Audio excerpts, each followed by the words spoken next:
Good morning friends. সকাল সকাল ঘুম থেকে উঠে পড়েছি, আর দেখো এখনও চোখ মুখ ফোলা ফোলা লাগছে।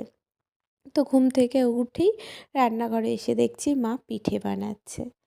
তো এত সকাল সকাল পিঠে কেন বানাচ্ছে, তাই তো?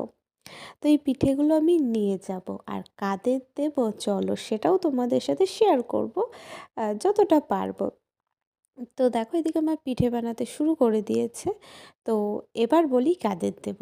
তো তোমরা তো অনেকেই জানো যে আমি কাজে যাই।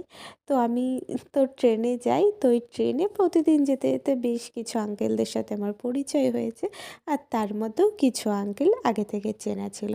তো ওই আঙ্কেলগুলো আমাকে বলেছে যে হচ্ছে রাই শীত চলে গেল, পিঠে খাওয়ালে না তো। আমি বললাম ঠিক আছে খাওয়াবো। তো বাড়ি এসে মাকে বললাম যে মা আঙ্কেলরা পিঠে খেতে চেয়েছে। মা বলল ঠিক আছে বানিয়ে দেব। তো ঘুম থেকে উঠেই দেখছি যে মা পিঠে বানাতে শুরু করে দিয়েছে। তো এখানে ছিল পাটিসাপটা পিঠা আর তোমার ভাজা পিঠা। আর এইদিকে দেখো একটা কৌটোর মধ্যে দিয়ে দিয়েছে, আর ওর ওপরে একটু লবণ হলুদ দিয়ে দিয়েছে মা। কেন দিয়েছে জানি না।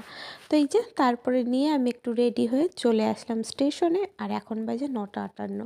তো মাঝে মাঝে এই টাইমটায় ট্রেন ঢুকে যায়, আর এই টাইমটায় যেদিন ট্রেন ঢুকে যায় আমার দৌড়ে দৌড়ে স্টেশনে আসতে হয়, নাহলে ট্রেন পাবো না, এমন একটা অবস্থা হয়ে যায়। তো যাই হোক আজকে 2-1 মিনিট ট্রেনটা লেট আছে। আর হ্যাঁ, কাদের দিচ্ছি চলো সেটা যদি পারি দেখাবো। তো ট্রেনে উঠে পড়েছি, আর ওই কাকুগুলো পরের স্টেশন থেকে উঠবে। এই যে দেখো।